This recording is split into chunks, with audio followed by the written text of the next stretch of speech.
સસલા અને કાચબાની વાર્તા ખૂબ જ જાણીતી છે, જે આપણને સમજાવે છે કે ધીરજ અને સાતત્ય જ સફળતા અપાવે છે. એક જંગલમાં એક ખૂબ જ ઝડપથી દોડનારું સસલું રહેતું હતું.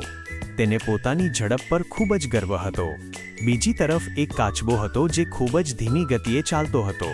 સસલું હંમેશા કાચબાની ધીમી ગતિની મજાક ઉડાવતું હતું.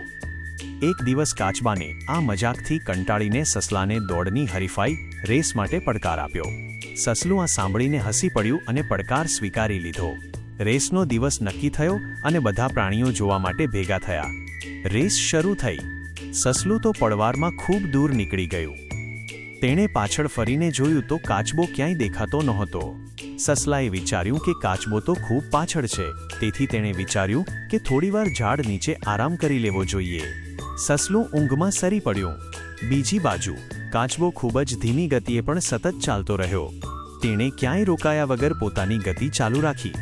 જ્યારે કાચબો અંતિમ રેખા ફિનિશિંગ લાઇન પાસે પહોંચ્યો, ત્યારે સસલાની ઊંઘ ઉડી. તે ઝડપથી દોડ્યો, પણ ત્યાં સુધીમાં તો કાચબો રેસ જીતી ગયો હતો.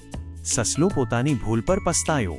આ વાર્તાનો મુખ્ય બોધ એ છે કે ધીમી પણ સતત ગતિ ધરાવનાર વ્યક્તિ હંમેશા જીતે છે.